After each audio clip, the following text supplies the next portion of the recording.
여러분 안녕하십니까? TBS 특집 릴레이 토크 콘서트 난세의 길을 묻다 진행을 맡은 김종배입니다. 대한민국은 지금 위기라고 합니다. 비상 상황이라고 표현하는 사람들도 있습니다. 자, 이런 상황일수록 절실한 게 바로 리더의 역할이죠. 자, 그래서 저희가 아주 특별히 준비했습니다. 이 매주 한 분씩 유력 정치인을 모시고 우리 사회가 나아갈 바에 대해서 심도 깊은 이야기 나눠보고 있는데요. 자, 지난주에 이 새누리당의 유승민 의원 만나봤고요. 이번 주에 또 한 분 저희가 초대했습니다. 어떤 분인지 여러분 궁금하시죠? 자, TBS 라디오 공개홀에서 라디오와 TV로 동시 생방송되는 릴레이 토크 콘서트 난세의 길을 묻다. 자, 이번 주의 주인공 화면으로 만나보시죠.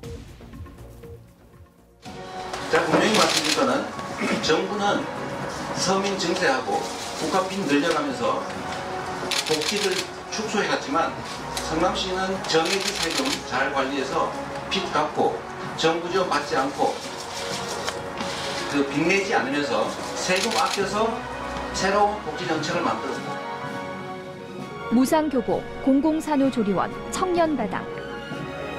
변방의 작은 도시 성남의 무상복지 3종 세트가 대한민국을 뒤흔들고 있다. 그리고 변방 사토에 불과한 이재명 성남시장이 대선을 앞둔 지금 우리 정치권을 흔들고 있다. 스스로를 흑수저도 아닌 무수저 출신이라고 말하는 이재명은 지독한 가난으로 13살의 노동자가 됐다. 작업 중 프레스에 손목이 끼어서 평생 왼팔이 구부러지는 장애도 입게 된다. 희망 없는 현실을 견딜 수 없었던 17살 장애인. 하지만 두 번의 자살 시도 후 죽을 힘으로 살기로 작정하고 공부를 시작한다. 중고등 검정고시를 거쳐 중앙대 법대 장학생으로 입학. 1986년 마침내 사법고시에 합격한 그는 이렇게 다짐한다. 판검사가 돼서 이제 정말 잘 먹고 잘 살아야겠다. 하지만 그의 삶을 바꾼 건 1980년 광주의 진실이었다. 독재 정권을 위한 판검사가 될 수 없었던 그는 인권과 민주주의 가치를 지키기 위해 인권 변호사의 길을 선택한다. 평생 기회가 공평한 사회를 만드는 게 꿈이라는 이재명. 탄탄한 정치적 기반도, 세력도 없는 변방사또 이재명은 아웃사이더, 비주류, 변방의 삶을 바탕으로 이제 대권을 향해 그 무모한 발걸음을 한 발짝 한 발짝 옮기려 한다. 지금은 아름다운 말보다 두려움 없는 행동과 실천이 필요합니다. 정치적 유불리에 대한 계산보다 가치에 대한 헌신이 필요합니다. 적당한 흥정보다 용기와 치열한 결단이 필요합니다. 대한민국의 혁명적 변화를 위해 저에게 요구되는 역할을 다하겠습니다. 2016년 9월 6일 이재명 시장이 페이스북에 남긴 글입니다. 모든 역사적 사건의 시발점은 변방이었다. 그의 변방성은 과연 주류를 허물 수 있을까? 이재명은 여권과 야권 모두에게 숙제이자 질문이 되고 있다. 그의 이변은 계속될까?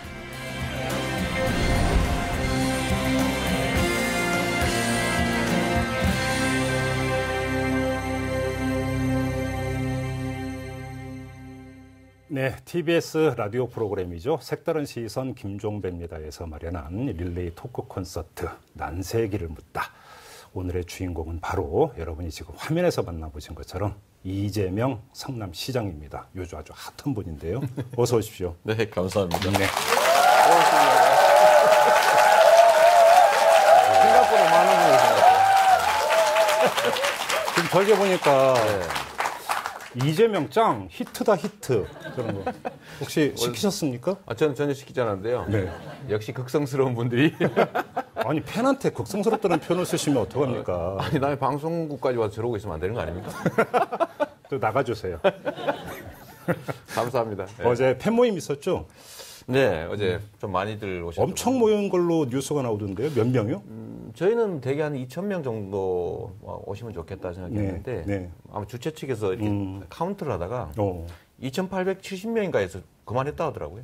그래요? 대개 한 3,000명 넘지 않았나요? 예, 뭐 뉴스니까 3,000명 어디는 3,500명 이렇게 지금 네. 뉴스가 나오던데 기분 좋으셨겠어요? 저는 예상 이상으로 많은 분들이 오셔서 더군다나 보니까 그냥 그 인근에 계신 분들이 아니고 네. 뭐 해외에서 오신 분들도 있고 그래서 정말 그 감동적이었습니다. 네. 네. 정말 감동받으셨겠는데요. 네. 근데 어제 뭐 이 모임의 그 제목이 작당모의 토크 콘서트 맞습니까? 맞습니다. 뭘 작당모의 하셨어요? 네? 지금까지 이제 정치는 정치인들이 하는 거라고 생각했지 않습니까? 네네. 정치인들이 어떤 뭐 결단을 하면 그거를 쫓아다니면서 추인하는, 그러니까 이제 동원당하는 모양인데, 찍어주거나, 네, 뭐 아니면 안 하거나 이런 거였는데 이제 국민이 직접 해보자. 네. 나라의 주인이 국민인데 국민이 직접 해야 되지 않냐. 그걸 작당하자. 뭐 그런 취지였던 것 같아요. 그러니까 그건 제가 만든 모임이 아니고. 네. 저도 그 동료의 한 명으로 초청받은 거기 때문에. 오호. 네. 어제 보니까 그 국민혁명? 네. 예, 아주 이 불온한 단어도 쓰시던데요, 보니까. 혁명을 불온하다고 생각하는 것 자체가 지금까지 정북 머리 공격을 하도 많이 당하셔가지고. 예. 무슨 혁명입니까? 새로운 질서를 만들자 그런 거죠. 새로운 질서. 우리가 합의한 질서를 벗어나서 전혀 새로운 질서가 아니고 우리 사회가 대한민국이 건국될 때 또는 정부 수립을 할 때 네. 합의된 국민들의 약속이 있죠. 네. 민주공화국, 자유, 평등, 평화, 인권, 복지가 보장되는 함께 사는 나라. 네. 그 헌법에 있는 건데 이게 실제로는 지켜지지 않고 있죠. 네. 불공정하고 불평등하고 불안전하고 이런 나라인데 이게 한 번도 제대로 우리가 합의된 거 지켜지지 않았다. 그러니까 지금까지 잘못된 그 구조들, 기득권 구조를 좀 깨고 청산하고 네. 진짜 공평하고 네. 공정한 경쟁이 가능한 나라 만들자. 이 사실은 매우 혁명적이지 않습니까? 네. 내용은 혁명적인데 예. 원래는 우리가 합의한 거를 채우는 거니까 원래 의미 혁명은 아니죠. 그래서 혁명적 변화입니다. 그 시장님 일부는 몸풀기 토크이기 때문에 네. 가볍게 말씀하셔도 돼요. 아 그래요? 감사합니다. 네. 제가 감사 말씀부터 먼저. 아까 저보고 유력 정치인이라고 표현해 주셔서 네. 제가 정말 황송했고요. 예. 제가 어느새 이렇게 유력 정치인 말을 듣게 되는 제가 감회가 되었습니다. 그리고 변방사또라는 별명 좋아하세요? 그 제가 만든 말이거든요. 아, 본인이? 네. 아니 근데 혁명을 그러니까 혁명을 이야기하고 이러면 변방사또가 아니라 이 변방의 반란군, 수괴 이쯤 되셔야 되는 거 아니에요? 그래서 변방장수로 지금 진급하고 있는 거고요. 아, 변방장수. 사또에서 변방장수로. 네. 원래 변화는 뭐 변방에서 시작되는 거니까. 그러니까요. 네, 역사적으로 그랬죠. 또 한 가지는 제가 네. 유력 정치인 이렇게 불러주시니까 네. 이것도 사실은 이변이잖아요. 누가 그러던데 작년에 제가 1% 대선 후보군에 포함될 때도 저 이변이다 이렇게 얘기했고 지금 5%를 또 넘어가니까 네. 저것도 이변이다 이렇게 얘기하는데 제가 그 별명이 이변입니다. 이재명 변호사. 이재명 변호사 줄여서 네. 아주 오랫동안 썼던 그 별명이거든요. 별로 썰렁해요, 저.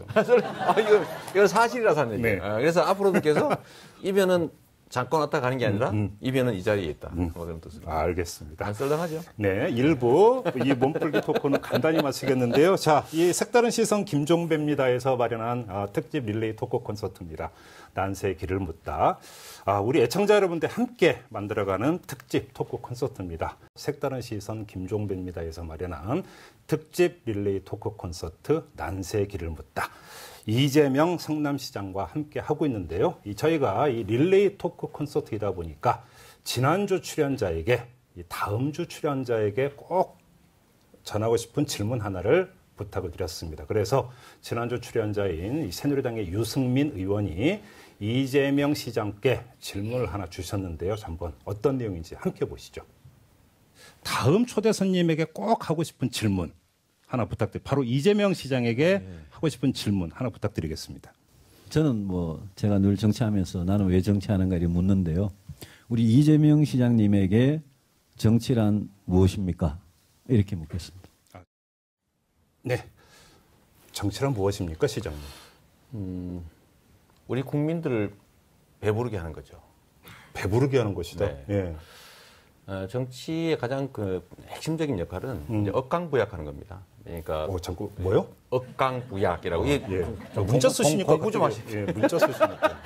제가 워낙 문자를 안 쓰다 보니까 TV면 지금 놀라신 것 같아요. 억강부약. 억강부약. 네. 그러니까 원래 세상에는 사람들은 욕심이 많지 않습니까? 욕심이 많으니까 많이 가지려고 하죠. 그렇죠. 그 욕심이 끝이 없어서 결국 정치가 하는 역할은 힘센 사람들의 그 과도한 욕심을 억제시키는 것이고 예. 또 힘없고 못 가진 사람들을 좀 부축해서 부양해서 같이 살게 하는 게 정치의 핵심적 기능이거든요. 예. 그래서 억강부약이 이제 정치의 핵심인데 제 입장에서는 제가 만들고 싶었던 세상, 그러니까 저 판검사나 이런 것보다는 그래도 뭐 인권 변호사로 또는 시민운동가로 지금은 정치인으로 예. 하고 싶은 일이 기회 공정하고 공정한 경쟁이 보장되는 세상을 네. 만드는 겁니다. 그래야 네. 재미있잖아요, 세상이. 그래요. 태어난 사람들이 나는 아무런 꿈도 없어, 기회도 없어 이러면 좌절하잖아요. 네. 열정도 사라지고. 네. 그 사회 전체적으로 희망도 없어지는데 그런 사회를 만드는 수단 중에 정치도 꽤 유력한 수단인 거죠. 그럼 국민을 배부르게 하는데 흑수저가 좋을까요? 금수저가 좋을까요? 저는 이제 금수저가 대오각성하면 더 도움이 될 텐데 네. 금수저들은 대개 흑수저의 입장을 이해하기 어렵죠. 근데 흑수저들이 좀 더 역량을 키우면 훨씬 더 흑수저의 입장을 좀 쉽게 이해할 테고 네. 저는 더 도움이 된다고 동병상련이기 생각합니다. 때문에. 그럼요. 이게 마리 앙뚜아네트가 그랬다는 거 아닙니까? 네. 밥 없으면 빵 먹지 뭐 이런 얘기 했다는데 네네. 지금 우리나라 정치에서도 큰 고난을 가진 분들 중에도 이런 분이 많습니다. 제3세계 뭐 저런 데 가면은 네. 저개발 국가 가면 일자리 많은데 왜 우리 젊은이들이 이렇게 일자리를 없다고 자꾸 그러지? 뭐 아니, 이런 그 이따가 사람들 질문 드리려고 했는데 미리 말씀하시면 지금. 아, 그런 거 있으세요? 아니, 예를 들면 그런 게 있다는 거죠. 그러니까 이해를 할 수 있느냐, 타인의 삶을. 네네. 그 이해 못하면 아무리 잘하려도 할 수 없죠. 알겠습니다. 정치란 무엇이냐? 국민을 배부르게 하는 것이다. 그런 아주 짧고 굵은 말씀이셨고요. 또 저희가 특별히 준비한 질문이 하나 더 있습니다. 역시 영상인데요. 네, 좀 주목해서 봐주셔야 됩니다. 좀 당황스럽게 하는 거 네네. 아니죠? 자, 틀어주시죠.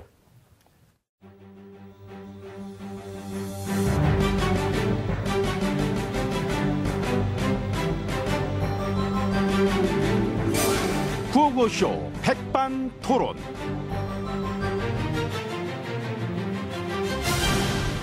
하이 헬로 안녕하십니까 MB입니다. TBS 특집 릴레이 토크 콘서트 난세의 길을 묻다. 유력 대선 주자들이 릴레이로 이 토크 콘서트 나와주고 계신데 오늘 나와주신 분은 안녕하십니까. 저는 GH입니다. 아니 지금 나오면 지금 VIP시고 오늘은 저 유력해요. 유력. 유력. 예, 아직 힘이 짱짱하다는 얘기죠. 예. 유력이 힘이 있다. 예. 그래서 또 하시게? 응? 그러니까 내 말은 남들이 다 원한다 해도 우리는 또 못 나가게 돼 있으니까. 아유 그래요. 알았으니까. 그러면 오늘 누가 나왔는지나 봅시다. 그 유력 대선 주자 누굽니까? 그게 누가 나왔는지 나도 아까부터 이렇게 쭉 좀 보는 중인데. 어디 유력이 어디 있어요? 그 앞에 앉아 계시면 저분 같은 저분. 저분. 저 김종배야 김종배. 너 대선 나가냐? 아니래. 아니죠. 그 옆에 예. 보는. 그 옆이면은. 저분. 우리 그냥 집에 갈까? 그게 낫겠네. 가는 게 낫겠지. 예. 응? 저 물어보고 싶은 게 하나도 없어요. 나는 저분한테. 나는 물어버리고 싶어 나는. 난 내가 또 밀어주고 싶은 사람 나왔나 해가지고 왔는데 저 사람은 난 목욕탕에서 등도 밀어주기 싫은 사람이야. 아이고 저분도 마찬가지일 겁니다. 우리 되게 싫어해요. 자 이재명 시장님 저 손바닥 한번 찍어 펴봐요. 손바닥. 아니 손은 왜 펴보래요? 돌멩이 들고 있지 몰라. 던질 것 같아. 스크린 깨져. 뭐 아닌 게 아니라 그 MB님이랑 저랑 우리의 10년 때문에 뭐 본인이 투사가 됐다 뭐 그런 얘기도 하시던데. 너무 티낸다. 근데 보니까 우리랑 이렇게 각을 세워가지고 말이야. 급을 이래 해가지고 본인 몸집 불리한 것 같은데. 그러니까. 어때? 그래요? 난 그게 궁금해. 그거 하나 궁금하네? 나는 내가 궁금한 거는 그 싫어하는 티 많이 내셔가지고 나도 다 알긴 아는데 그 내가 제일 잘 못하는 거 그 지금 현 정권의 제일 싫은 점이 뭡니까? 답변 바랍니다. 그걸 어떻게 한 가지만 될 수 있겠어. 저분 밤새야 돼. 어쨌든 답변 바랍니다. 우리는 듣지 마요. 기 막아요. 듣고 싶으면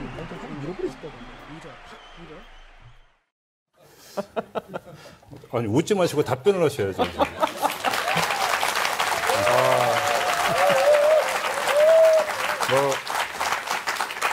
저도 저분들 보고 싶지 않습니다. 그리고 묻는 대로 답하고 싶지 않네요.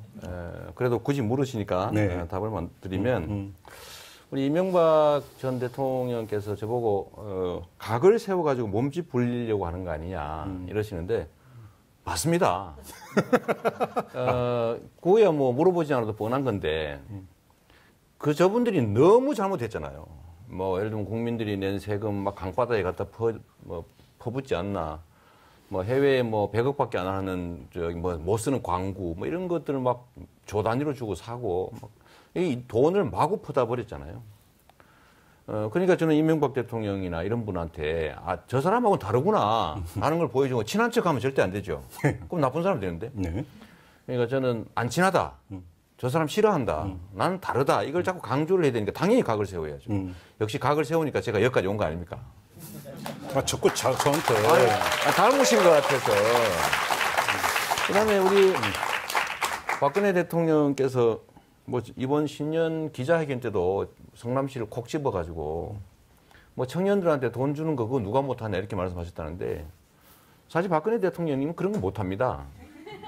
왜 못하냐면 청년들이 얼마나 어려운지 잘 이해 못하시거든요. 저는 애를 키워봤지 않습니까? 지금 애들이 청년이에요. 대학 다니고 있는데 제가 그 아이들 볼 때마다 아이고 저 둘을 어떻게 키우나 쟤네들 앞으로 뭐 먹고 살지 이런 걱정이 심하거든요.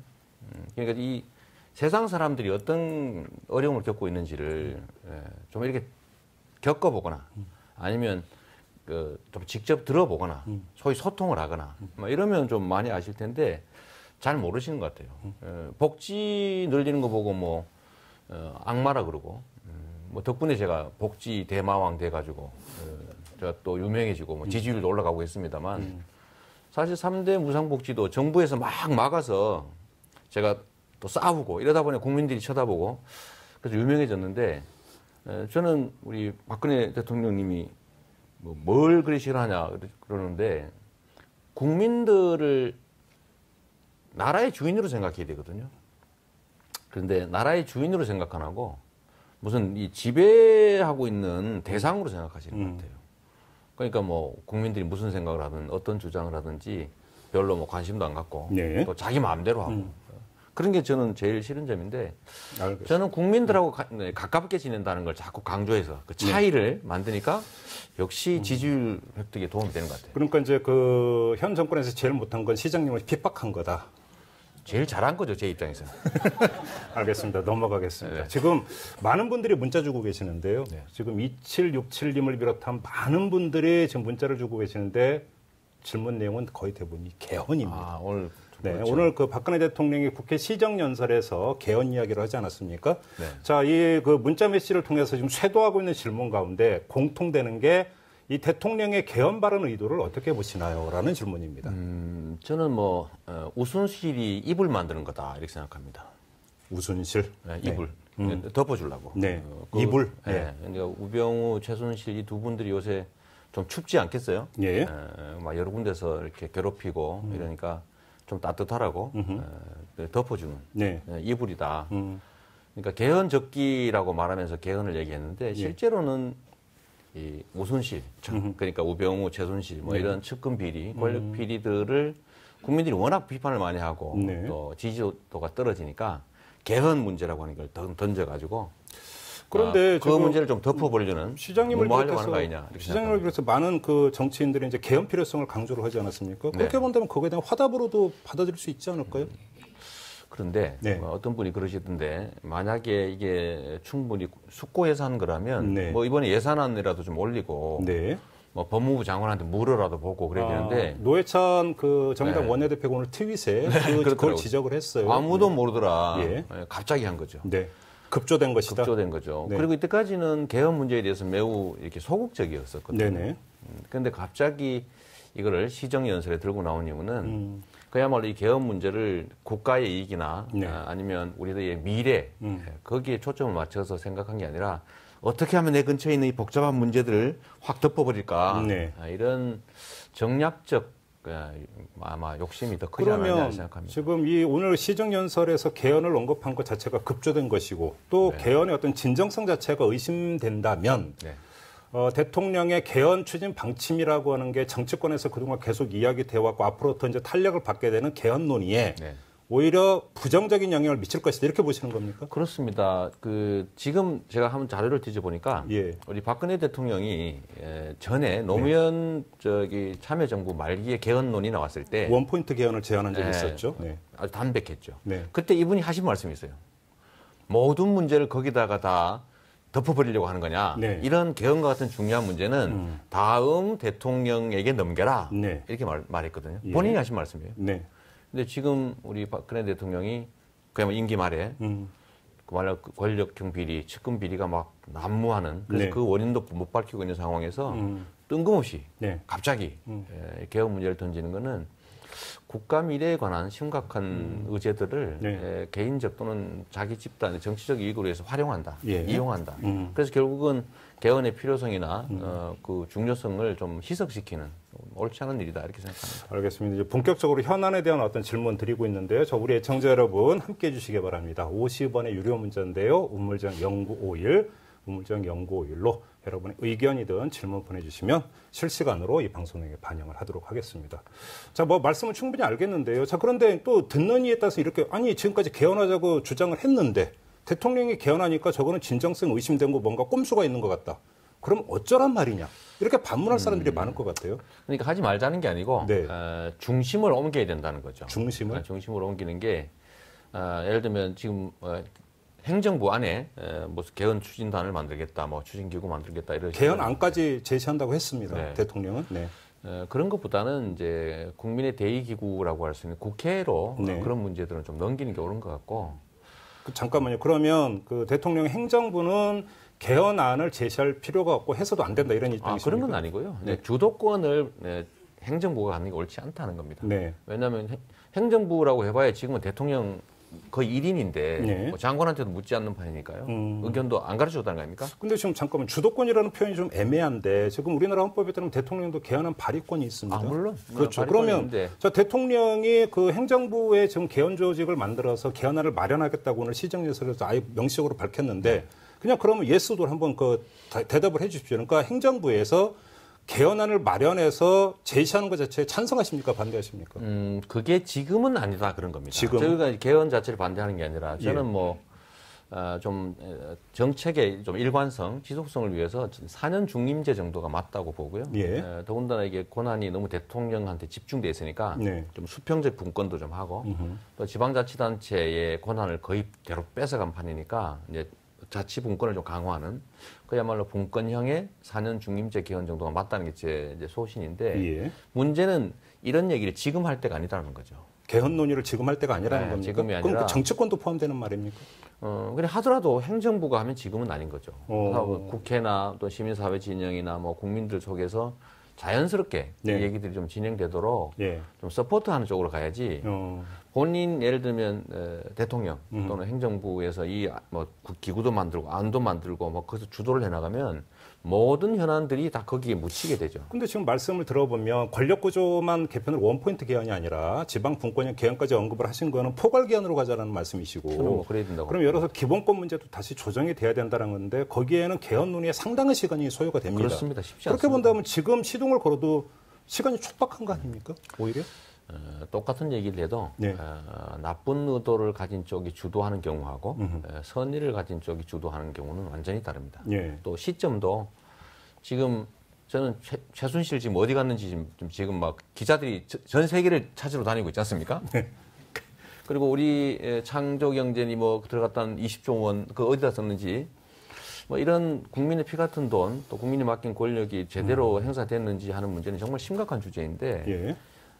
국민들의 삶, 그러니까 국민들이 정말 좌절하고 힘들어 죽겠는데 그걸 또 망치는 또 아주 심각한 현안이 나타났는데 예.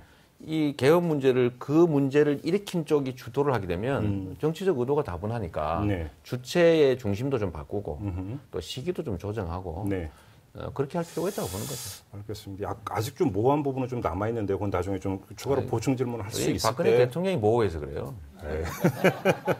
이것만 하나 여쭤보면 지방 분권형 개헌은 이제 주장을 하셨는데 좀 그 사실은 그게 이제 뭐 이 행정 문제나 이런 걸 가지고 이제 청와대하고 여러 번 정면 충돌도 하셨고 그러니까 이제 네. 그런 그 주장을 하신 이유는 여기서 굳이 여쭙지 않겠습니다. 네. 좀 궁금한 게 그러면 자 지방분권형 개헌이라고 한다면 아주 쉽게 헌법의 어떤 조항을 어떻게 고치자. 좀 알아듣기 쉽게 간단하게 설명 좀 해주세요. 간단하게 얘기하면요. 네. 그 한 사회가 가지고 있는 자원의 양은 유한하고 예. 그 자원이 최대한 효율적으로 사용되게 하는 게 국가 운영의 기본이거든요. 네네. 그럼 그게 잘 효율을 발휘하면 발전하고 효율을 발휘하지 못하면 망하는 거죠. 네. 한 국가가 가지고 있는 자원, 기회, 그중에 권력, 권한도 네. 하나의 자원인데 이게 지금 중앙정부의 그것도 1인에게 너무 집중되어 있으니까 효율을 발휘하지 못하고 있어요. 그러니까 어떤 조항을 손대야 되는 겁니까? 일단은 지방자치단체 권한을 늘려줘야 됩니다. 예. 독립성을 좀 늘려야 되고 두 번째로는 재정 독립성을 강화해야 됩니다. 지금 현재 네. 뭐 헌법조문에는 그런 내용들이 전혀 없으니까요. 그래서 재정에 예를 들면 8대2 정도 비중을 할 것이냐 아니면 지방에 30 내지 40% 비중을 줄 거냐. 네. 지금 20% 비중밖에 안 주니까 정부가 돈을 안 주면 운영을 못하는 부도나는 상황이거든요. 알겠습니다. 그런 부분들을 좀 독립과 자치가 가능하도록 권한도 재정도 좀 분산할 수 있게 구체적 규정들 좀 넣어놔야 된다 그런 뜻입니다. 알겠습니다. 앞서서 이제 그 박근혜 대통령이 개헌을 제안한 배경에 우순실에게 이불을 덮어주기 위한 것이다 이런 비유적 표현을 쓰셨습니다. 그런데 시정연설을 하기 전에 국회에서 국회의장과 이제 각 당 대표고 잠깐 만났을 때 박근혜 대통령이 어떤 언급을 했냐면 우병우 민정수석 처리 문제와 관련해서 의혹만 가지고 사람을 자를 수 있느냐라는 발언을 했다고 합니다. 네. 어떻게 받아들이십니까? 뭐 그분들이 자주 하는 소리죠. 무죄 추정의 원칙. 뭐 그 좋은 인권 보장 단어를 대개는 범죄자들 비호용으로 많이 써먹지 않습니까? 이미 드러난 것만 해도 공직 수행이 적절치 않죠. 네.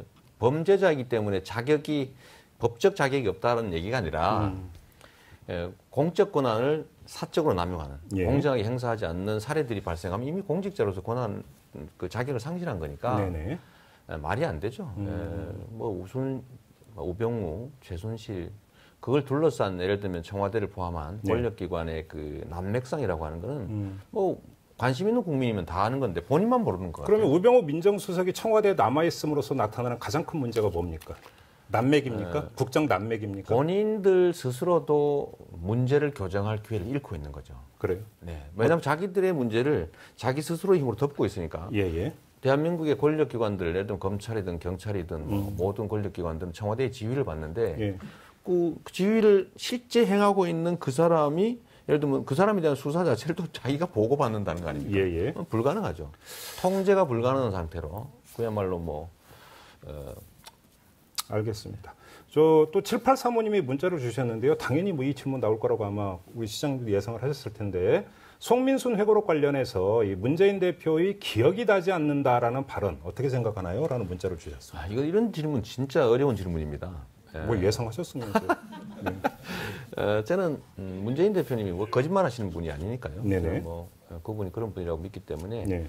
실제 기억이 안 날 가능성이 많습니다. 저는 그래요? 거짓말 아니라고 생각하고요. 예.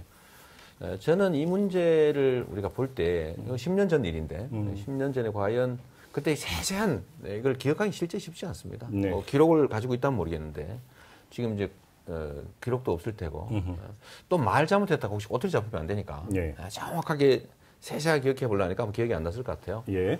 근데 제가 여기에 덧붙여서 한 말씀을 좀 드리고 싶은 게 좀 황당합니다. 저는 그때 뭐 어떻게 말했냐가 중요한 게 아니고 남북이 정말 이게 남북 정상회담을 하고 뭐 역사적인 일 아닙니까? 남북 간의 총리가 서울에 와서 회담을 하고 있는 시기에 네. 우리 그 일을 담당하고 있는 그 일과 관계된 북한의 인권 결의안을 유엔에서 표결하는데 그럼 저쪽에 물어보지도 않고 막 우리 마음대로 막 결정하고 하면 이 남북 대화의 그 화해 협력에 차질이 올 수 있잖아요. 물어볼 예. 수 있거든요. 예. 그게 외교죠. 근데 기억이 나지 않는다라고 하는 게 뭐 그냥 일본 입장에서 뭐 10년 전이니까 기억이 안 날 수도 있다고 할 수 있겠지만 예를 들어서 지난주에 나왔던 유승민 의원 같은 경우는 기억이 안 난다라고 자체가 말이 안 된다. 왜냐하면 복귀 여지가 있다라는 취지로 이야기를 했는데 문제가 됐습니다. 그래서 당시 뭐 백종천 안보실장이니 당시 이재정 통일부 장관 여러 사람이 있으니까 정말 필요하다면 뭐 크로스 체크를 하든지 해가지고 기억을 복귀할 수도 있는 거 아니냐. 근데 기억이 나지 않는다라고 이야기하는 것 자체가 유력한 대권 후보로서 할 수 있는 이야기냐 이렇게 비판을 했거든요. 그게 이제 북한파리, 소위 종북몰이에 대해서 좀 대응을 한다고 하신 말씀 같아요. 네. 저도 똑같은 차원에서 말씀을 좀 드리려고 하는 건데요. 네. 당시에 북한의 입장을 물어봐서 거기에 따르는 게 아니고 그걸 이제 뭐 북한의 결재를 받았느니 뭐 종복이니 이런 식으로 왜곡을 해서 공격을 하는데 네. 상대의 지금 당장 협상 테이블에서 협상하고 있는 그것도 좋은 쪽으로. 네. 근데 이 상대에게 타격이 될 수 있는 예를 들면 국제적 결의안이 통과될 때 우리가 어떤 입장을 취하는 게 과연 남북 간의 협상에 도움이 될지를 예. 당연히 의견을 조회해야 되는 거예요. 전쟁을 할 때도 외교를 합니다. 그런데 아니 그걸 의견을 조회하고 입장을 확인해 보는 것 자체를 하면 안 된다. 왜 확인하려고 그랬냐? 확인한 거 아니냐라고 묻는 것 첫째 문제고 두 번째는 저는 이거를 정말 뭐였냐 이런 세부적인 막 논쟁, 사실관계 논쟁을 하는 거는 이 프레임에 빠진다고 생각하거든요. 네네. 그것도 아니 입장을 확인하는 게 정상이고 입장 물어본 게 뭔 잘못이냐라고 네. 저는 이렇게 나갔어야 된다고 생각해요. 예. 근데 지금 시간이 너무 그러니까 30초밖에 지금 발언할 수 있는 그래요? 시간이 없는데 지금 선거 때만 되면 종북몰이가 나온다고 비판하셨는데 네. 이번 사안은 발단은 사실은 새누리당이 아니라 송민순 전 장관의 회고록 아니었습니까? 네. 그러면 송민순 전 장관은 그걸 왜 썼다고 생각하십니까? 그 송민수 장관한테 물어봐야 될 것 같고요. 네. 하여튼 이 새누리당은 이 자신들의 지금 입장이 아주 난처하잖아요. 네. 이제 보수 진영을 결집해야 되고. 근데 좋은 거리가 생긴 거죠. 네. 그런데 제가 송민순 회고록 다 보지는 않았지만 이렇게 단편적으로 나온 거 보면 어느 한쪽 편들라고 쓴 것 같지는 또 않더라고요. 그렇습니까? 지금 현 정권이 더 심각하다 이렇게 얘기를 하니까 네. 그중에 하나만 똑 떼가지고 그럼 송민순 전 장관의 의도는 중요한 게 아니고 별로 중요하지 않고 새누리당이 그걸 키운 게 문제다. 그렇습니다. 이런 말씀으로 이해를 정복이니 뭐 이 알겠습니다. 정말 대한민국 민주주의를 위해서 반드시 척결해야 됩니다. 네. 자, TBS 라디오와 TV로 동시에 생중계되고 있는 TBS 특집 릴레이 토크 콘서트 난세의 길을 묻다. 자, 그 두 번째 시간이죠. 이재명 성남시장과 함께하고 있는데요. 잠시 뉴스 들으시고 7시 6분 3부에 이어집니다. 잠시만요. 네, 이재명 성남시장과 함께하고 있는데요. 이재명 성남시장 하면 누가 뭐라고 해도 트레이드 마크는 이른바 무상 3종 세트라고 이야기를 해야 되겠죠. 무상교복, 공공산후조리원, 그리고 청년배당 이 세 사업으로 우리 국민들에게 이재명이란 이름 석자를 각인시킨 아주 결정적인 계기가 바로 이것이었다고 봐야 될 것 같습니다. 그런데 이걸 두고 사실 논란이 많이 있습니다. 한쪽에서는 선심성 포퓰리즘 아니냐 이런 비판도 나오고 있는데요. 자, 3부에서는 바로 이 문제를 집중적으로 짚어보는 시간으로 꾸며보겠습니다. 뭐 저 혼자 짚는 건 아니고요. 지난주와 마찬가지로 특별한 패널 한 분을 모셨는데요. 이분은 정치인보다는 청년으로 오늘 이 자리에 함께했다. 이렇게 소개를 하는 게 더 좋을 것 같습니다. 자, 이준석 전 새누리당 비대위원 모셨습니다. 어서 오십시오. 안녕하세요. 네, 준비 많이 해오셨죠? 이 날선, 각선 질문. 아니 제가 온라인이나 이런 곳에서 시장님 하시는 거는 많이 지켜보고 있고 네. 또 저도 뭐 라디오 같은 거 하면서 물어보면 답을 합니다. 평가를 하라 그러면 하는데 네. 사실 깊게 들여다볼 기회는 없었는데 이번에 그래도 준비하면서 네. 좀 내용들을 좀 살펴봤습니다. 네, 공부한 그러면 그 소감이 어떻습니까? 그러니까 총평부터 한다면.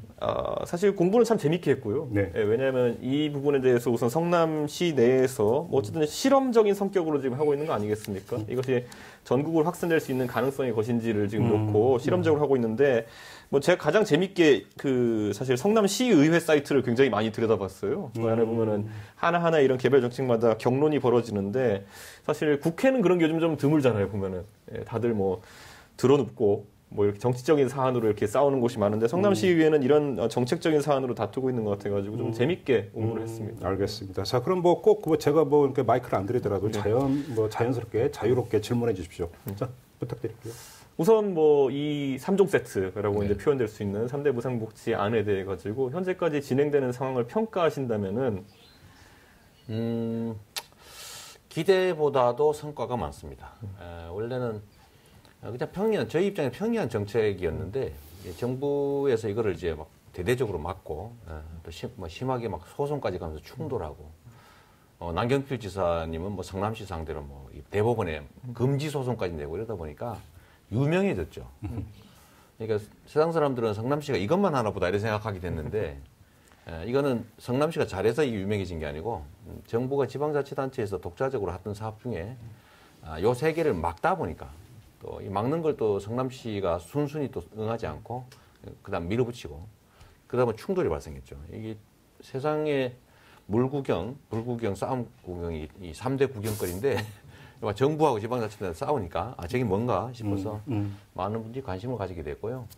그 덕분에 성남시 복지 정책이 좀 많이 알려지고 또 그게 알려지는 과정에서 무슨 돈으로 했지? 이러다 보니까 재정 운영의 이제 효율성이라든지 또 부채 청산 문제나 이런 것도 부수적으로 알려져서 저는 정부가 최고의 우리 선전 홍보 역할을 해줬다고 생각합니다. 네. 근데 저는 이제 살펴보면은 어쨌든 성남시가 이런 복지 정책들을 지탱할 수 있는 가장 큰 원동력은 결국 가용 예산이 많다는 것이고 네. 그 안에 뭐 예산을 절감하기 위한 노력들도 있었겠지만은 결국 성남시가 결국은 부자 동네 아니냐라는 인식 하에서 많은 사람들이 바라보거든요. 네. 예를 들어 지금 뭐 성남이랑 일산, 우리 성남 고양 이렇게 비슷한 규모의 도시로 보고 비슷한 시기에 형성된 도시로 이렇게 분당과 일산을 놓고 보지만은 사실 가용 예산을 놓고 보니까 성남시는 2,700억 정도. 네. 이게 사실 서울시가 한 2,100억 정도 되는 거니까 전국에서 독보적인 1위이고 한데 고양시는 한 60억 정도 이렇게 나오는 걸 보면은 사실 이런 재정 상황이 많은 것을 이끌어낸 것이 아닌가라는 지적이 있는 것 같고요. 그리고 두 번째로는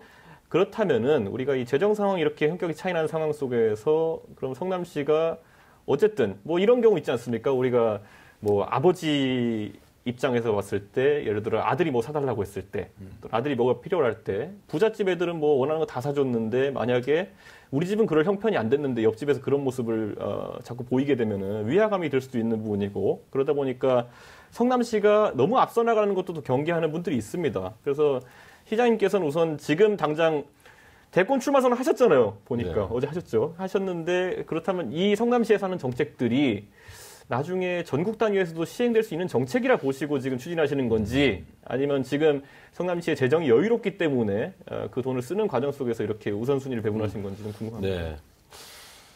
성남시 재정이 많이 여력이 있으니까 하는 거 아니냐.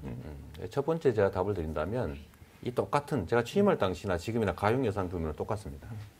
똑같은데 이제 새누리당 시장이 하실 때는 이거 돈 다 쓰고도 저한테 빚을 6,500억 이상 남겼죠. 특별하게 5,400억 판교특별히 갖다 쓰고 시청 청사 땅값도 안 주고 판교 청사 땅값도 안 주고 외상으로 깔아놓고 이런 것만 해도 6,500억이 넘었는데 일단 요 똑같은 재정 규모를 가지고 이제 빚을 이제 갚고 그걸로 이제 그 빚 갚는 게 끝나니까 저희가 이제 새로운 복지 정책을 한 거니까 돈 남아서 했다 이건 옳지 않은 얘기고요. 두 번째 또 하나 얘기하면 성남시가 예를 들면 시가 부자냐 시민이 부자냐 또 시정부가 부자냐 좀 다른 문제입니다. 성남시는 시민들이 세금은 엄청나게 많이 냅니다. 예를 들면 일산보다도 훨씬 많이 내죠. 1인당 세금을. 또 다른 예를 들면 안양이나 뭐 이런 데보다는 거의 2배 가까이 냅니다. 153만 원 정도 저희가 내는데 1인당 세금을. 문제는 정부에서 성남 시민들이 세금을 많이 내니까 땅값 비싸고 그래서 재산세, 뭐 취득세 등록세 많이 내지 않겠어요? 많이 내니까 정부 지원을 안 해줍니다. 지원을 안 해주니까 다른 지역은 정부 지원을 받잖아요. 교부세라고 하는. 근데 이거를 합쳤을 때 1인당 집행 예산은 다른 도시보다도 우리가 더 적습니다. 예, 정부 지원금을 보통 1,000억에서 2,000억씩 받거든요. 그러니까 그거를 더 할 경우에는 액수가 더 적다라는 거 하나 또 얘기하고 싶고. 전국화 여지는요? 또 한 가지는 아까도 잠깐만요. 그 위원님께서 너무 많이 말씀하셨어요. 질문 내가 한 건 다 답해줘요. 이게 성남시를 벗어나서 전국적으로 아버지가 입장에서 자식들한테 차별을 주면 되지 않지 않느냐. 그건 아버지가 돈 벌어서 자식을 줄 때 얘기입니다. 근데 자식이 예를 들면 큰아들은 한 달에 500만 원 벌어요. 둘째 아들은 100만 원 벌어요. 그럼 그거 뺏어가지고 똑같이 합니까? 인센티브를 줘야지 최소한. 그런데 성남시는 시민들이 다른 지역에 비해서 세금을 예를 들면 2배 가까이 더 낸다. 그리고 많이 낸다는 이유로 정부에서 보조금도 주지 않는다. 라고 하니까 성남시 시민들의 세금을 아껴서 성남 시민들이 세금 더 많이 내니까 정부 지원도 안 받으니까 다른 데보다 좀 더 많은 복지를 하는 게 맞지요. 그러니까 이거를 왜 성남만 하느냐라고 비난할 게 아니라 칭찬해야 됩니다. 마지막으로 전국으로 이걸 확대할 수 있냐 아까 물어보시잖아요. 성남시가 예를 들면 이 3대 복지 말고도 예를 들면 그 이전에 이미 저희가 한 거는 노인 복지, 노인 일자리 사업이라든지 독자적으로 하는 게 많거든요. 그다음에 보육 복지, 어린이들 키울 때, 그다음에 교육 복지, 뭐 장애인 복지 이런 것들을 다 하고 그런 것들이 다 갖추어진 다음에 마지막 단계로 저희 또 예산을 좀 줄여서 낭비성 예산을 줄여서 한 200억 정도를 들여서 이 세 가지 복지를 시작했는데 요거까지 다 합쳤을 때 성남시에 추가된 복지 예산들은 대개 한 900억 정도 같아요. 대충 따져보니까. 그럼 1인당 10만 원 정도잖아요. 성남 시민들이 98만 명이니까 10만 원이 못 미치는데 그러면 성남시가 하고 있는 독자적인 이 복지 정책들, 정부가 하지 않는 거, 요 복지 정책들을 전국에 확대할 때 그럼 얼마 들겠냐? 그럼 계산상 5조 원이잖아요. 근데 5조 원은 대한민국 국가 예산, 올해 내년에 편성되는 본 예산만 400조던데 추경까지 하면 450조 가까이 되겠죠. 거기에 1.2%가 되지 않는다. 이건 쉽게 만들 수 있죠. 뭐 예를 들면 우리 보시겠지만 저 시골에 가면요. 차 하나도 안 다니는데 막 4차선, 6차선 그런 도로 많아요. 예, 그런 쓸데없는 SOC 투자 예산 조금만 줄이면 성남시가 하고 있는 거 성남시 부담 안 하고 전 국민한테 다 할 수 있습니다. 질문 짧게 해야겠네요. 되게 길게 답변하시네요. 네. 제가 그 물어본 것만 안 했다니까. 시장님 여쭐 게 되게 많아요. 그래요? 아니 근데 사실 방금 시장님 언급하신 것 중에 이제 예산이 실제 한 1.2% 정도 증가되었다고 말씀하시지만은 실제 추가된 어떤 그 복지 예산 이외에도 보면은 삭감된 예산들도 보면 시의회에서 지적들을 합니다. 보면은 물론 시장님께서 뭐 SOC 예산이라든지 이런 부분을 삭감했다고 지금 하시지만은 당장 2015년도에 상임위에서 지적된 내용들을 살펴보면은 무상교복으로 한 25억 정도 예산이 추가된 것에 반해가지고 교육환경 개선비가 한 25억 정도 감소했다라는 지금 현 예산안 편성에 대해 가지고 사실 교육환경 개선비라고 한다면은 뭐 학교 내 성면 철거라든지 여러 가지 학생들의 교육에 필요한 시설 설치 등에 필요한 예산인데 이 예산이 줄고 교복 예산이 늘어났다라는 건 사실 일각에서 보기에는 윗돌 빼서 아랫돌 빼서 이런 느낌일 수도 있거든요. 네, 그게 이제 의회에서 여러 가지 요소 중에 하나만 똑 떼내가지고 이제 비판하는 건데, 이때 당시에 성남시는요, 교육 관련 예산을 그 프로그램 예산만 200억을 늘렸습니다. 그 새누리당 의원들이 주로 그 얘기를 하는데, 이거 200억 지원, 추가 지원, 새로 지원하는 거 못하게 하려고 난리가 났었죠. 2015년부터 저희가 하고 있는데, 이 200억의 프로그램 예산은 뭐냐면 다른 지역이 전혀 하지 않는 겁니다. 이제 교육 지원 예산 세 종류가 있는데 첫째는 식비, 무상급식 예산, 두 번째는 시설 지원 예산. 요 두 가지밖에 없거든요. 근데 우리는 여기에다가 200억이라고 하는 새로운 프로그램 지원, 예를 들면 뭐 토론 수업 지원이라든지 체험학습 이런 거 지원하고요. 거기에 추가로 이 교복 지원을 하게 된 거죠. 그 중에 예를 들면 필요성에 의해서 저희가 판단하는 거지 돈이 없어서 떼우려고 고 깎아서 이거 준 건 아닙니다. 알겠습니다. 잠깐만요. 지금 문자가 하나 도착을 했는데요. 4530님이 문자를 주셨는데 그대로 읽어드리겠습니다. 왜 성남시 세금으로 시장님의 개인 선거운동을 하십니까? 라는 문자가 네, 이게 이제 저는 잠깐 제가 그 문제 신보라 의원이 저한테 했던 얘기인데 제가 한번 더 해가지고 이제 한번 질문드리고 싶은 게요. 사실 요 비슷한 내용으로 이제 더 하고 싶었던 게 저는 개인적으로 성남시에 대한 뭐 경험이 많지는 않지만은 저희 지금 외할머님이 지금 성남시에 살고 계세요. 아, 그래요? 예, 양지마을 살고 계신데. 제가 양지마을 살았어요. 예. 됐고요. 그건 중요하지 않아요. 만날 수도 있는 분이어서 그런 거죠. 네. 예, 양지마을 살고 계신데 그 양지마을 앞에 보면은 제가 저희 그 할아버지 제사랑 추석이 좀 맞닿아 있어가지고 제가 한 달 간격으로 방문하게 되는데 그 옆에 보면 3대 무상복지에 대해 가지고 현수막으로 광고를 많이 해놨더라고요. 예, 그런데 사실 저도 이제 지역에서 정치를 하는 사람이지만 좀 놀랐던 것이 보통 그런 거 철거되잖아요, 보면은. 그런데 성남시에서 지금 제가 찾아봤더니만은 1년 동안에 그 수정구, 중원구, 분당구 이렇게 해가지고 현수막 철거로 과태료가 부과된 것이 분당 한 곳만 지금 7억 원 정도 됩니다. 이 말은 거의 하루에 한 4, 50개씩 떼었다는 얘기인데, 근데 왜 어쩌다 보니까 그런 정책 홍보 현수막 같은 경우에는 같은 불법 현수막인데도 불구하고 철거되지 않는 것인지 이거에 대해서 자영업자분들이 주로 이의를 제기하셨더라고요, 보니까. 이준석 의원이 준비 많이 하셨어요. 준비 많이 하셨는데 대전제가 잘못됐죠. 공익 현수막은 불법이 아닙니다. 그걸 잘못하고 계신 거죠. 저희 노원구청만 다르게 적용된다고 봅니다. 광고물 관리법을 한번 읽어보세요. 그 공익 그 광고물은 못 되게 돼 있어요. 못 되게 돼 있고 정당 현수막도 못 되게 돼 있습니다.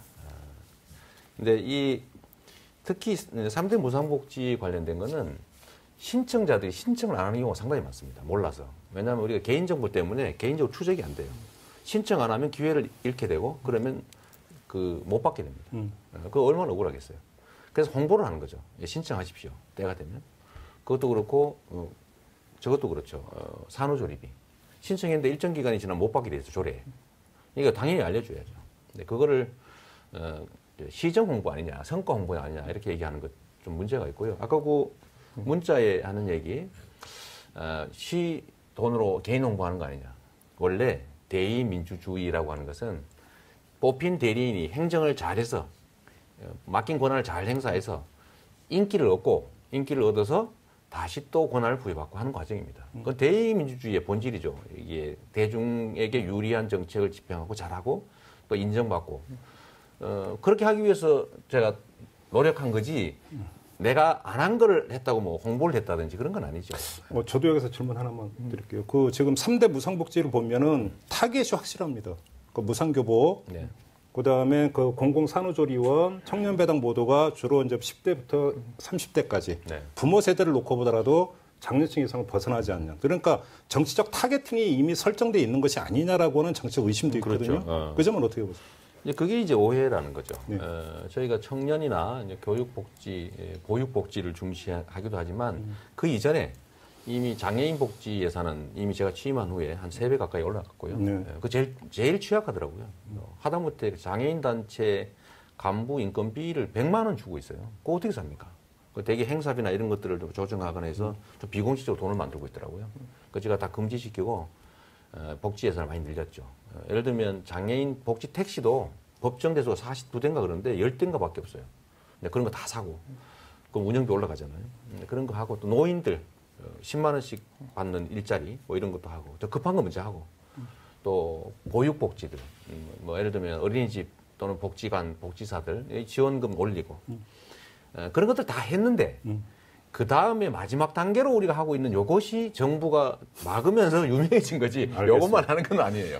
그건 정말 오해죠. 저는 전체적으로 이제 결국 성남시에서 하는 시도들이 결국 세금을 어떻게 쓰느냐의 문제와 연관되어 있다 보니까 저는 이 문제에 대해서 한번 그냥 왜냐하면 이거는 철학에 대한 문제인 것 같은 것이 예를 들어 2008년도에 서울시에서 각 자치구별로 재산세 공동과세를 통해 가지고 예를 들어 강남 3구에 있는 재산세 수입을 좀 더 강북쪽으로 배분될 수 있게 하는 정책이 나왔을 때 그에 대해 가지고 강남구청장이 그 당시에 엄청나게 반대를 했습니다. 지금도 반대가 지속되고 있고요. 그렇다면 이재명 성남시장께서는 지금 강남구가 박원순 시장과 맞서고 있는 상황 속에서 오히려 강남구청의 입장이 좀 더 이해가 가시는 상황이시겠네요.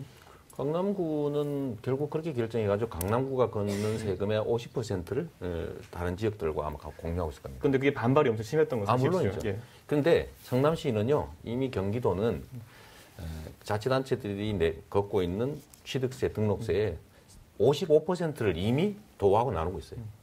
지금 남아있는 게 45%인데 강남구보다 더 적은 거죠. 이 45%의 또 절반, 20%를 더 뺏어서 다른 지역에 나눠준다고 해서 이번 여름에 제가 단식 농성을 하는 사태가 벌어졌던 거죠. 강남구만큼도 사실은 아닌 겁니다. 그럼 지금 현재 재산세 공동과세 비율을 늘리자는 그런 서울시 내 주장도 있는데 그런 부분에 대해서는 반대하시는 입장일 것이고 아마 그러면 뭐 세수 균형을 위해서 나중에 이걸 전국 단위로 나중에 큰일 하신다고 한다면은 전국 단위로 봤을 때 그렇게 돈이 더 돈이 많은 지자체에서 돈이 적은 지자체 쪽으로 흘러가는 것 자체에 그럼 철학적으로 좀 반대하는 부분이 있으신 건가요? 아니면 성남의 경우가 좀 특수한 건가요? 다른 지역을 지원하는 거는 해당 지역의 국민이 내는 국세로 하는 겁니다. 지역 균형 발전은 국가의 의무지 우리가 성남시 살림을 위해서 내는 세금으로 저기 진주를 도와주는 거는 그건 옳지 않은 거죠. 그건 지방세이기 때문이에요. 해당 지역 살림을 하기 위해서 걷는 거를 왜 제주도를 줍니까? 그거는 국세 중에서 이미 19.24% 그걸 교부세라고 하죠. 내국세의 19.24%를 떼서 전국에 37조 가량을 이미 나눠주고 있어요. 그걸로 해야 되는 거지. 요 자치단체 중에서 세금 주민들이 더 많이 내고 있는데 땅값 비싸니까. 그건 이미 절반을 떼가고 있는 상태에서 나머지 절반의 절반까지 떼서 지원하자 이런 건 옳지 않은 거죠. 그럼 지금 예를 들어 경기도 내에서 추진되고 있는 광역자치단체 내에서 어쨌든 그 법인지방소득세의 비율을 조정하자든지 이런 움직임에 대해서도 그럼 예를 들어 성남시의 세금이 옆에 예를 들어 광주시로 흘러가는 것은 반대하신다 이런 입장이신 건가요? 지금 뭐 지방소득세, 법인지방소득세 문제는 사실은 뭐 큰 논쟁거리는 아니고 제가 여기서 한 말씀만 드리면 정부에서 지방자치단체에 정부가 낼 돈, 예를 들면 기초연금, 보육료 이런 거 정부가 낼 돈을 정부가 마음대로 지방자치단체에 떠넘긴 돈이요. 현재 4조 7천억입니다. 1년에. 그거 원래 되돌려주면 지방재정 엄청 좋아집니다. 그러니까 그렇게 문제를 해결해야지 정부가 이렇게 재정을 떠넘겨가지고 막 전부 다 어려워졌는데 그중에 너 살아남아 있구나. 아니 너도 한번 죽어봐라. 같이 죽어라. 이렇게 하는 거 옳지 않아요? 그러면 여기서 제가 그냥 뭐 따지자는 건 아니지만 이재명 시장님의 원칙대로라고 한다면은 예를 들어 그냥 하나의 자치단체를 가정했을 때 동두천시를 또 가정했을 때 그럼 그쪽에서 복지 혜택이 향상되는 방법은 오히려 국세의 비중을 늘리는 수밖에 없겠네요. 그러면. 국세의 비중을 늘리는 게 아니라 대한민국의 세금은 지방세와 국세 두 종류가 나눠져 있는데 이 지방세가 20%밖에 안 돼요.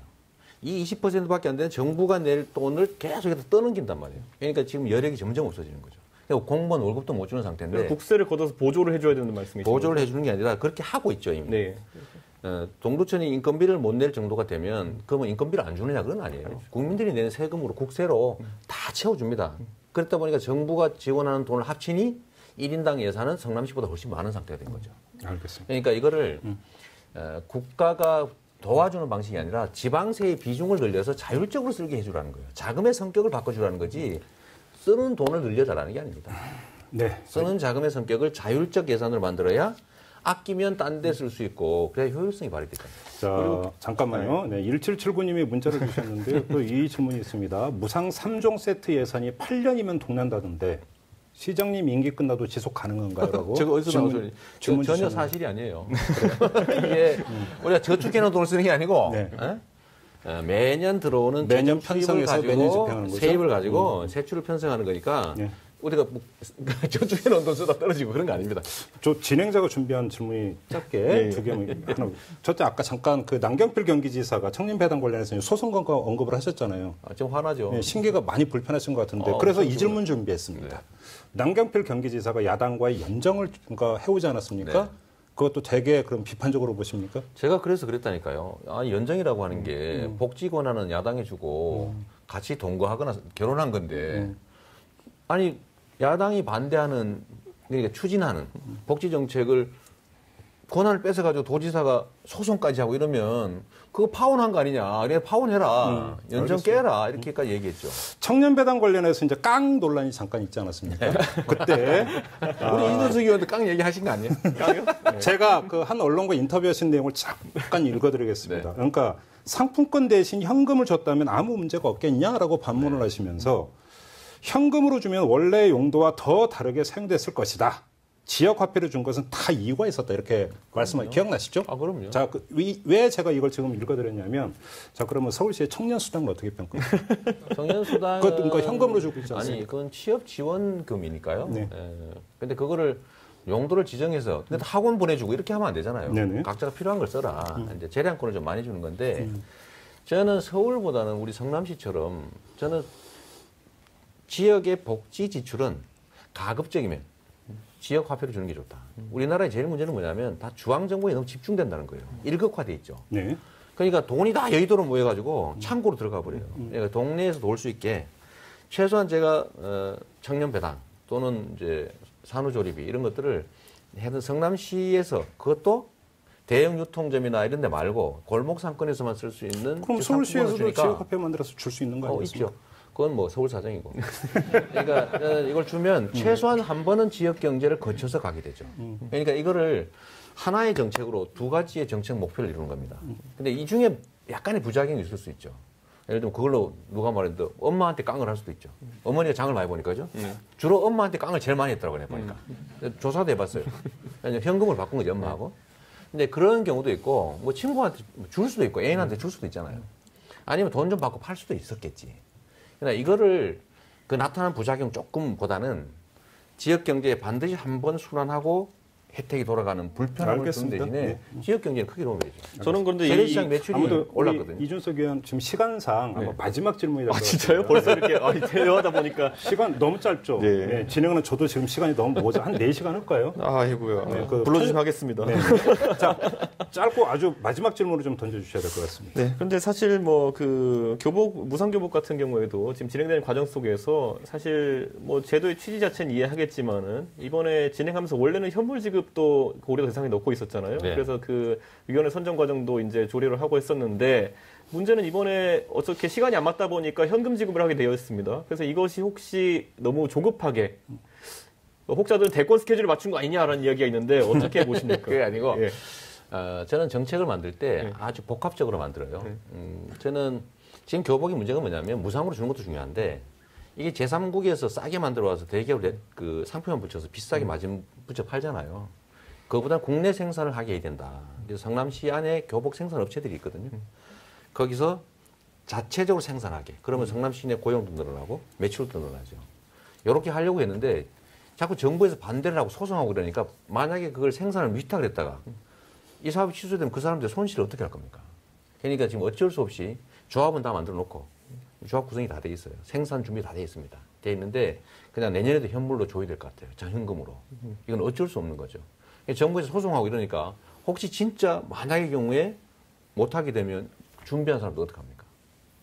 저는 요 교복 지급을 하면서도 단순히 학생이 득만 보는 게 아니고 기왕이면 지역 경제의 일자리만을 만들어가는 과정을 통해서 지급하는 여기도 거예요. 그럼 상품권 주식이 나올 뻔했네요. 상품권을 주면 살 수가 없잖아요. 교복을 사야 안 파나요? 지역에서? 교복은 못 사죠.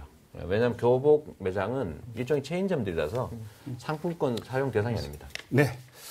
자, 이 3부는 이 이재명 성남시장 하면 떠오르는 무상 3종 세트를 가지고 질문이라고 해야 되나? 제가 그거 하나 마지막에 그 얘기 하면 잠깐만요. 내가 이거 하려고 아껴놨는데. 뭐요? 잘라. 30초. 30초. 진짜 중요한 건 뭐냐면 네. 아까 그 얘기 했잖아요. 이 돈을 어디다 쓸 거냐. 철학의 문제거든요. 정해진 예산을 제가 세금을 더 걷은 것도 아니고 정부 지원 받은 것도 아니고 빚낸 것도 아니고 있는 예산을 최대한 아껴서 주민들한테 좀 더 많이 돌려줄 수 줬다면 칭찬해야죠. 그걸 제가 그러면 도로에다 그 공사하는 비용으로 많이 날리면 좋습니까?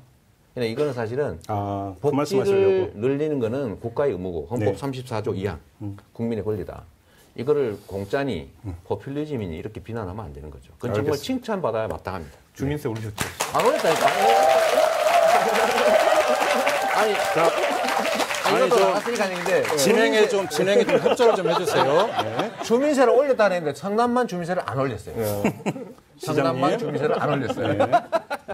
알겠습니다. 주민세 올렸죠. 이렇게 얘기하니까. 네. 자, 이 무상 3종 세트를 가지고 하신 말씀이 되게 많으신 것 같아요. 그렇게 얘기할까봐 안 올렸어. 6,000원인데. 시장님, 진행에 협조해 주십시오. 네, 자, 무상 3종 세트를 가지고 이준석 전 새누리당 비대위원과 함께 했고요. 수고하셨고요. 네. 자, 이 무상 3종 세트에 대한 이야기는 여기서 마무리하고, 자, 색다른 시선 김종배입니다에서 마련한 TBS 특집 릴레이 토크 콘서트 난세의 길을 묻다. 이재명 성남시장과 함께하고 있는데요. 자, 3부 여기서 마무리하고 잠시 후 4부로 이어지겠습니다.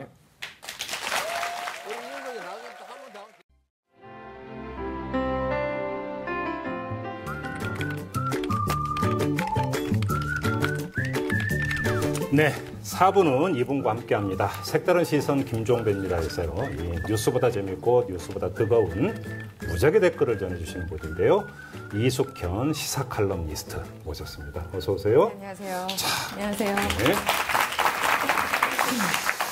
오늘은 다른 댓글은 다 패스하고 그렇죠? 이재명 성남시장에 관한 댓글만 모으고 모아서 거기서 핵심만 뽑아가지고 왔습니다. 네. 네, 어떤 겁니까? 너무 어렵습니다. 네. 일단 어제 시장님 작당 모의를 하셨다고요? 네. 제가 작당이 무슨 뜻인가 살짝 찾아봤는데 네. 무리를 이름, 떼지음 뭐 이런 거더라고요. 네. 그러니까 어제 열린 토크 콘서트에 대해서 관심을 갖는 분들이 상당히 많았습니다. 언론도 마찬가지였고요. 그런데 참 재밌는 거는 문재인 전 대표 그리고 박원순 시장과 비교하는 글이 하나 있었어요. 지난달에 열린 문재인 전 대표의 공식 팬클럽 모임에는 350여 명이 참석했다. 그리고 지난달 역시 박원순 시장의 카페트 친구 모임에는 지지자 500명이 결집했다. 네. 그런데 어제 이재명 시장님의 그 자리에는 3천여 명이 결집했다. 그래서 일단 새 과시면에서는 1승 하셨다. 뭐 이런 평가가 있었고요. 그러면서 뭐 여러 가지 발언들이 있었는데 아무래도 이제 그 사실상 대선 출마를 하신 건 아니고 대선 출마 의지를 밝히셨다라는 거에 초점을 맞추는 그런 언론의 기사들이 상당히 많았습니다. 네. 그래서 댓글을 이렇게 말씀을 드리면 이런 겁니다. 열렬히 환영합니다. 경쟁을 전쟁으로 만들지 말라는 말에 공감합니다. 또 어떤 분은 야당에 야성이 없으면 그건 그냥 공무원입니다.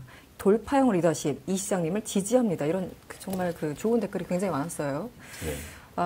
저 평소에 이렇게 좋은 댓글 조금 준비하고 나쁜 댓글 굉장히 많이 준비하는데 네. 이번에 굉장히 힘들었습니다. 너무 좋은 댓글이 많아가지고 좀 준비하는데 힘들었고요. 더 찾아보시고 그랬어요. 어저께 그래서 참석하신 분들이 댓글 단 것은 아닌가 뭐 그런 생각도 했었는데요. 네. 아마 그런 요소가 좀 있을 거예요. 제가 요새 댓글 중에 네. 악성 허위 비방 댓글을 때려잡기를 하고 있거든요. 많이 사라졌을 겁니다. 네, 그래서, 시장님 방송입니다. 네. 언어 순화를 부탁드리겠습니다. 네네. 죄송합니다. 농담입니다. 네. 네, 어떤 분은 이렇게 말씀하셨어요. 한국의 두테르테 이재명 시장, 한국의 버니 샌더스 이재명 시장, 또 어떤 분은 제2의 노무현 이재명 시장. 여기 우리도 질문을 드려야죠. 네. 지난번 유승민 그 의원 때도 저희가 객관식으로 질문했는데요. 어떤 게 제일 마음에 드십니까? 세 가지 중에. 세 가지 중에. 저는 버니 샌더스. 아, 버니 샌더스. 거론하면. 아, 근데 그렇습니까? 참고로 버니 샌더스는 경선에서 졌습니다. 징계 아니고 네. 결국 본인의 뜻의 상당 부분을 이미 반영하고 있기 때문에 결과와 관계없이 성공했다고 보고요. 저는 정치라고 하는 게 과정이지 결과가 모든 것을 말해주지는 않습니다. 아, 그래요? 물론 이기는 게 최고 최선이고요. 네. 최종적으로 1등 못했다고 해서 다 1등은 아닙니다. 그러면 잠깐만요. 지금 뭐 사실상 이 경선 도전을 선언을 하셨으니까 그러면 지금 그 말씀을 들으시니까 경선 도전의 목표는 대통령 후보가 되는 것 아닙니까, 여러분? 그렇죠. 당연하죠. 그런데 그럼 일각에서 지금 그 출마 선언이 페이스메이커 차원 아니냐 이런 해석을 하는데 여기에 무게가 실리는 발언으로 해석이 될 수 있습니다. 일부에서 저를 이제 그 강아지로 아는 분들이 많으세요. 네? 강아지. 그러니까 귀여운 강아지, 키우는 강아지. 네. 왜요? 제가 사실은 강아지처럼 보이는데 호랑이입니다. 그래서 별로 공감은 좀. 네. 그래서 페이스메이커라고 하는 사람들은 그렇게 하기를 바라는 분들이 많겠죠. 그래요? 저는 장수고 저희 지지자도 있지 않습니까? 네. 제가 그냥 어디 들러리 쓰려고 우리 지지자들 어쩌면 수백만 원 있을 수 있는데 네. 그분들을 그렇게 만들 수는 없죠. 저는 그야말로 전쟁터에 나가는 장수고 네. 나가면 싸워야 되고 그러면 이 자리에서 이겨야 됩니다. 분명히 완주입니까? 당연하죠. 완주 끝까지 완주하고 네. 여러분들은 아마도 저 뭐 그냥 한번 해보는 소리겠지 하시겠지만 네. 저는 현재 있는 이 순위 이게 바뀌는 가능성이 더 많다고 보고요. 그리고 그 바뀔 가능성을 만들 2번. 네. 그러니까 결선 투표하면 2번하고 1번, 2번이 하겠죠. 네. 2번이 제가 될 거라고 저는 확신합니다. 2번이요? 2번이죠. 현재는 1등 네. 뭐 있으시잖아요. 네. 근데 그 순서는 유지될지 몰라도 과반수를 못할 것이고. 지금 그 말씀하시니까 이 국민 다수가 경선에 참여할 기회가 광범위하게 열린다면 제1 후보가 바뀔 가능성이 있다라고 얼마 전에 언급한 적이 있습니다. 더 많다고 했죠, 제가. 자, 그러면 경선 방식이 어떻게 가야 된다고 생각하세요? 예를 들어서 김부겸 의원 같은 경우는 100만 경선도 주장한 바가 있었는데 어떻게 가야 된다고 생각하세요? 저번 이제 2012년 네. 경선 때 100만 명이 했죠. 예. 등록된 국민이 원하는 분들 다 투표권을 줬으니까 네네. 100만 명이 했고 실제 투표는 63만 명이 했습니다. 이번에도 그 정도 되겠죠. 그래요. 그리고 지금 당헌에 국민 경선 또는 국민 참여 경선으로 한다라고만 정해져 있어요. 네네. 국민 참여 경선할 때는 국민 비중을 50% 이상 해야 된다. 이렇게 되는데 앞으로 어떻게 할지는 뭐 당에서 정할 테고요. 네. 또 후보들 간의 협의도 있을 텐데 기본적으로 그 과거보다도 국민 참여를 줄일 수는 없을 겁니다. 그건 말이 안 되잖아요. 50% 이상은 돼야 된다 무조건. 아니 50% 전에 과거에는 전 국민들에게 똑같이 기회를 줬고요. 네. 1인 1표. 근데 지금 와서 뭐 특정 후보한테 유리하게 그걸 바꿀 수는 없을 거예요. 네, 그래요. 저는 뭐 당연히 국민들의 광범위한 참여가 보장될 거라고 보고 네. 그렇게 된다면 현재 상태가 유지되지 않을 가능성이 많다. 그리고 결선을 한다면 2번인 사람이 누군지는 모르겠지만 2번으로 역전될 가능성이 많고 그 2번이 제가 될 가능성이 상당히 많다. 알겠습니다. 네. 어쨌든 댓글에 웃지 마세요. 진짜니까. 저 안 웃었어요. 안 웃으려고 노력하시잖아. 보셨어요, 표정을. 네. 그 사실은 아까 그 질문은 이제 약간 가벼운 질문이었고요. 그 사실은 원래 질문 이겁니다. 이제 노무현 전 대통령과 비교하는 댓글이 상당히 많았어요. 네. 그러니까 전투력을 가진 노무현이다 뭐 이런 식의 표현이 많은데 이런 평가에 대해서는 좀 어떻게 생각을 하시나요? 네. 저는 뭐 노무현 대통령과 개인적 인연이나 뭐 그분 일을 하는데 같이 한 일도 없고 그런데 그분이 가진 생각이나 뭐 이상이나 이런 건 제가 공유하죠. 근데 저는 제2의 노무현 되고 싶지 않습니다. 많은 분들이 그렇게 이름을 붙이죠. 뭐 제2 노무현, 업그레이드 노무현 또는 뭐 전투형 노무현 이렇게 좀 아쉬웠던 부분들 저한테 채웠으면 하는 바람이 든 것 같아요. 근데 저는 노무현이 아니라 이재명이죠. 이재명이고 현재의 우리 국민 다수 대중 그 중에서도 제가 각별히 관심 갖는 약자인 서민 다수 대중들의 꿈, 공정하고 공평한 나라 만드는 거. 그러기 위해서는 불굴의 의지가 필요하다. 그리고 기득권자들의 엄청난 저항을 뚫고 새로운 질서를 만들어야 되는데 과거를 청산하고 그러려면 돌파형 리더십이 필요하고 저처럼 변방에서 정말로 제가 살아온 인생처럼 앞으로의 정치 인생도 또는 정치적 과제도 그렇게 돌파했으면 하는 기대가 있는 것 같아요. 네, 그리고 앞서서 21일 날 한 인터뷰에서 이제 손학규 전 지사가 탈당을 하신 것과 관련해서 이제 인터뷰 CBS였습니까? 당시 이제 인터뷰를 하신 걸로 기억하는데 다소 좀 비판적인 입장을 보이셨고요. 그 워딩을 이제 다 살펴보니까 후보 단일화가 국민들이 원하는 것이다라고 밝히신 바가 있었는데요. 여기에 대해서 이제 질문이 여러 가지가 있었어요. 댓글을 보니까 정권 교체 다 좋은데요. 꼭 더불어민주당으로만 정권 교체를 해야지만 정말 정권 교체인가요? 라는 질문이 하나 있었고요. 저도 야당 지지자지만 왜 야권은 허구한 날 단일화만 외치나요? 저는 다당제를 원합니다. 이런 의견들이 좀 눈에 띄었습니다. 여기에 대해서는 어떻게 생각하시나요? 저는 대한민국의 정치가 격변을 겪고 있다고 보는데요. 이제 정치 집단들끼리 이합 집산해가지고 국민들한테 몇 개 객관식 답안지 주고 그중에 골라라 이렇게 동원하는 주권자가 아니라 동원되는 대상이 되는 이 정치가 뒤집어지고 있다고 봐요. 결국 국민들의 힘을 모아서 정말로 스마트폰으로 무장하고 횡적 연대를 통해서 자기 목소리를 내는 시대가 지금 왔고 미국도 사실 그런 사례가 있는데 지금 정치권에서 뭐 양당제니 다당제니 뭐 제3지대니 하는 얘기 자체가 국민의 의사를 완전히 무시하는 자기들만의 사실은 논의일 뿐이거든요. 국민이 원하는 것은 새로운 질서입니다. 지금 현재 이 답답하고 부당하고 잘못된 질서 좀 청산하고 공정한 경쟁이 보장되는 공평한 세상을 바라잖아요. 우리 자식한테도 기회가 있기를, 흑수저들에게도 기회가 있기를. 그런 세상을 만들어 달라고 하는데 그러면 결국은 국민들의 그 뜻을 최대한 관철할 수 있도록 정치라고 하는 게 집권하지 않는 다른 쪽은 좀 입장을 통일해서 통합을 하든 연대를 하든 아니면 후보 단일화를 하든 이길 수 있는 구조를 만들어라라고 하는 게 국민의 뜻이거든요. 그런데 지금은 정치인들의 이익 중심으로 지금 이합 집산하고 있죠. 이거 제가 보기에는 정치인들 뜻대로 안 될 겁니다. 이합 집산이? 네. 잠깐 그 얘기 나왔으니까 조금 전에 이숙현 씨가 이제 손학규 전 대표의 탈당 이야기를 했으니까 당원으로서 탈당은 어떻게 받아들이십니까? 아쉽지요. 저는 뭐 정계 복귀하셔서 우리 야권에 특히 야권의 뭐 맏형격이 더불어민주당이니까 또 당적 가지고 계시고 그 안에서 좀 우리의 판도 키우고 좀 범주를 좀 넓혀서 좀 이길 수 있는데 기여하시고 그랬으면 좋겠다. 본인 후보가 될 수도 있고요. 또 그렇게 할 수 있도록 당 안에서도 배려하고 가능성이 있어야 하니까요. 그러길 바랬는데 그래서 좀 복귀 환영한다 이렇게 논평을 내고 나니까 동시에 탈당한다는 기사가 떠서 제가 좀 뻘쭘했어요. 그것도 아쉽긴 하지만 그것도 잘못 가는 길은 아니니까 정치적 선택이지 않습니까? 국민들 입장에서는 그것도 하나의 선택지고 그것까지도 합쳐서 저는 특정인 또는 특정 세력을 배제하는 방식의 제3지대가 아니라 모두가 포괄되는 제3지대 뭐 이런 방식의 통합 뭐 이런 거 좋다고 생각합니다. 일단 그 댓글 중에 마지막 질문이 될 것 같은데요. 이런 댓글이 있었습니다. 이 시장님 제발 부탁인데요. 저 부패한 판검사들 손 좀 봐주세요. 그럼 무조건 지지합니다. 사실상 요즘 검찰에 대한 불신이 최고조로 이루고 있고 어떤 댓글 보면은 검찰총장 선출 제도는 또 어떻게 생각하시는가 뭐 이런 질문도 함께 있었습니다. 제가 이제 법조인 출신 아닙니까?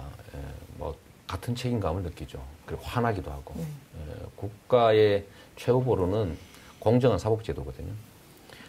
다툼이 발생했을 때 누군가 공정하게 판결해 줘야 되잖아요. 공정하게 처벌해 줘야 되고. 그런데 이거를 세상에 돈으로 바꾸면 고리면 됩니까? 이거는 나라가 망하는 마지막 징조예요. 그래서 사법제도, 그중에 법원보다는 검찰이 좀 그렇죠. 불신이 좀 높은데 저는 검찰에 대해서 뭐 공수처도 좀 필요하고 수사권 분리도 좀 필요하고요. 그다음 수사권을 좀 다양하게 좀 나눠 가져야 됩니다. 상호 견제할 수 있게.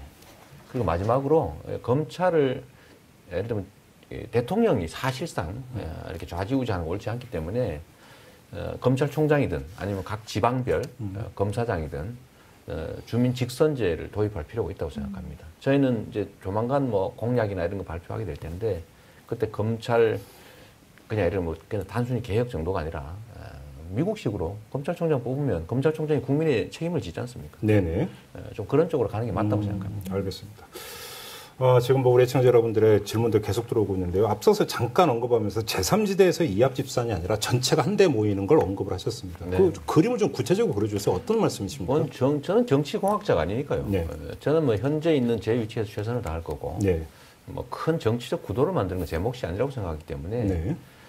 제가 어떤 대안을 낼 수는 없을 것 같습니다. 다만 한 가지 뭐 말씀을 드리면 누구는 빼고 만들면 결국 또 분열이거든요. 네. 똑같이 기회를 주고 안에 들어오기 어려우면 다른 제3지대에 모두가 들어갈 수 있게 정말 큰 빅 텐트 치고 네. 같이 경쟁할 수 있게 만드는 것도 방법이라고 생각합니다. 그래요. 국민의 뜻이 그리로 모이면 갈 수밖에 없겠죠. 알겠습니다. 그리고 앞서서 이제 모두의 이 정치란 무엇인가에 대해서 국민을 배부르게 하는 것이다. 네. 이렇게 이제 규정을 하셨습니다. 그러면서 뭐 3부에서 무상 3종 세트도 이야기를 했는데 이 점을 여쭤보지 않을 수 없는 게 거시적인 어떤 거냐면 경제를 어떻게 운영해 들어갈 것이 대단히 중요한 문제 아니겠습니까? 근데 지금 시장님 입에서는 별로 그 얘기를 들어보지를 못한 것 같습니다. 안 모르니까 말하는 거죠. 무상 3종은 이야기했지만 예를 들어서 문재인 전 대표는 뭐 국민 성장을 이야기하고 네. 있고요. 안철수 전 대표 같은 경우는 창업 국가론을 이야기하고 네. 있고 유승민 의원 같은 경우는 뭐 그러니까 혁신 성장을 이야기를 하고 있습니다. 네. 자, 그러면 시장님의 비전은 뭡니까? 저는 공정한 경제, 공정 경제 이렇게 말할 수 있을 것 같아요. 경제의 목적이 성장이 아니거든요. 성장은 하나의 과정 중에 하나죠. 네. 성장을 통해서 뭘 이루고자 합니까? 성장 자체가 목적이 아니잖아요. 그럼 결국은 그 사회의 자원들이 효율적으로 사용되고 또 그 구성원들이 공정한 기회를 누리고 네. 기업 간 경쟁도 지금 대한민국의 재벌과 착취당하는 중소기업 이런 관계가 아니라 합리적으로 경쟁할 수 있게 하고 노력과 기술이 뛰어난 쪽이 경쟁에서 이길 수 있게 만드는 거. 그래야 사실은 이제 실제 경제가 제대로 돌아가잖아요. 알겠습니다. 핵심은 기회를 공정하게 나누고 네. 또 공정한 경쟁이 가능한 질서를 만들고 네. 착취가 어렵게 만들고 노동자들에 대한 목도 늘려서 국민들의 주머니도 좀 두둑하게 하는 그리고 이 과정을 통해서 성장이 제한되는 게 아니라 성장이 사실은 더 좋아지죠. 알겠습니다. 그래서 네. 공정한 자원 배분, 공정한 경쟁, 공정한 결과 나눔, 결과를 취득하고 뭐 그런 걸 통해서는 우리 경제가 발전할 수 있다고 생각합니다. 네, 그래서 우리 애청자 여러분들이 참 많은 문자를 주셨는데요. 지금 이숙현 씨. 네, 청취자 질문을 좀 소개를 네네. 해드릴까요? 아까 사실상 페이스메이커 역할을 하시는 건 아닌가라는 질문을 하셨으니까 이걸 네네. 일단 넘어가도록 하고요. 0352님이 이런 질문을 하셨습니다. 이재명 시장님, 지난 광복절에 김종인 전 대표와 같이 영화 보셨죠? 그때 무슨 얘기 하셨어요? 혹 김 전 대표가 밀어준다고 하시던가요? 눈썹 2개. 네. 잠깐만 여기서요. 시간이 없기 때문에 답변은 일본으로 짧게 진행하겠습니다. 일본은 뭐 할 것도 없고요. 정치적 얘기 전혀 없었고 그냥 구한말 얘기를 잠깐 했습니다. 구한말? 구한말에 예를 들면 예를 들면 지도적 인사들 이들의 그 엄청난 무능과 무책임이 정말 수백만 우리 국민들을 도탄에 빠뜨렸다. 뭐 그런 얘기. 그 정도 했습니다. 네. 뭐 거기서 제가 지지 약속을 받거나 그런 건 전혀 없고요. 다음은요. 네, 다음은 6017님인데요. 이런 얘기를 하셨어요. 예전에 만약에 위치가 주어진다면 이 땅의 친일과 독재는 목숨을 걸고라도 반드시 청산하겠다라는 말씀을 하셔서 너무 솔깃했습니다. 이 말 아직 유효합니까? 그리고 친일 청산은 과연 가능할까요? 이런 질문을 주셨습니다. 네. 뭐 간단히 얘기하면 우리 선가 합의한 아까 헌법상의 가치, 자유와 평등과 평화와 인권, 이 공정함이죠. 이 공정함이 전혀 지켜지지 않습니다. 그 뿌리는 뭐냐면 나라를 팔아먹고 적국에 기생해서 수많은 우리 국민들을 피해를 입힌 그 기득권 세력들이 그대로 대한민국을 지배하고 있죠. 그게 예를 들면 부패한 양상으로 나타나기도 하고 독재의 양상으로 나타나기도 하고 독점의 양상으로 나타나기도 하죠. 제가 말하는 것은 친일 행각을 한 거기에 대한 책임이 아니라 그 청산되지 못한 우리 사회의 잘못된 지배구조를 얘기하는 겁니다.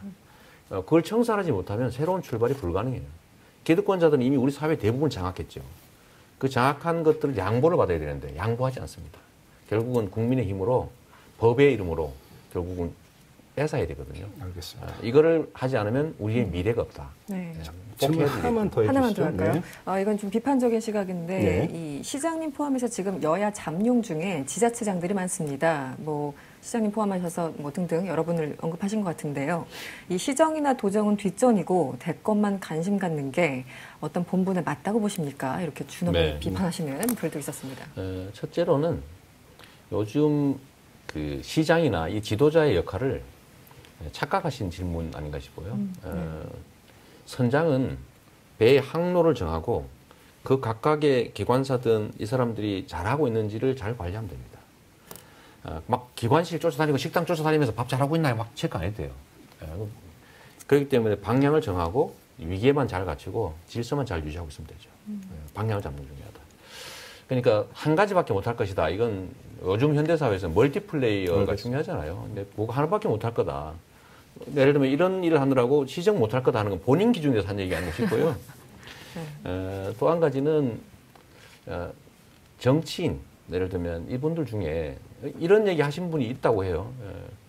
마음이 콩밭에 가 있지 않냐. 근데 마음이 콩밭에 가 있는 것보다 더 나쁜 게 있어요. 몸이 룸사롱 가 있는 사람도 있습니다. 네? 자, 이제 알겠습니다. 자, 이제 마무리를 해야 될 것 같은데 시간이 너무 없어요, 시장님. 네. 자, 지금 저희가 근데 제가 끄는 이유가 있는 게요. 저희가 릴레이 콘서트이다 보니까 다음 주에는 더불어민주당의 김부겸 의원이 출연을 하십니다. 자, 김부겸 의원에게 질문을 드린다면 어떤 질문을 주시겠습니까? 제가요, 진짜 궁금한 게 있었는데 개인적으로 못 물어보겠더라고요. 그래서 이 자리를 빌어서. 네. 그분 따님이 선거운동 할 때마다 나타나시잖아요. 네. 그래서 본인의 지지율 중에 그 딸이 차지하는 비중이 얼마나 되는지. 그래서 우리 김부겸 의원의 진짜 개인 지지율이 얼마인지 되게 궁금해요. 그래요? 그게 질문입니까? 네. 좋은 질문 같은데요. 네. 알겠습니다. 다음 주에 꼭 제가 대신 질문을 좀 드리도록 하겠습니다. 여러분 2시간 벌써 훌쩍 다 지났습니다. 되게 짧죠? 시장님도 금방 갔죠? 뭐 1시간도 안 된 것 같은데. 네, 이제 마무리해야 되는 시간이거든요. 더 이상은 발언을 하실 수가 없습니다. 알겠습니다. 벌써 시간이 다 됐는데요. 자, 오늘 여러분과 함께했던 시간 즐거우셨습니까? 네. 시장님도 즐거우셨습니까? 네, 뭐 재밌었습니다. 알겠습니다. 나중에 다시 한번 이런 자리를 좀 마련했으면 좋겠고요. 자, 시사 칼럼니스트 이숙현 씨, 날카로운 질문 고맙고요. 고맙습니다. 네. 자, 그리고 지금까지 함께 해주신 이재명 성남시장과도 인사 나누겠습니다. 오늘 고맙습니다. 네, 감사합니다. 네.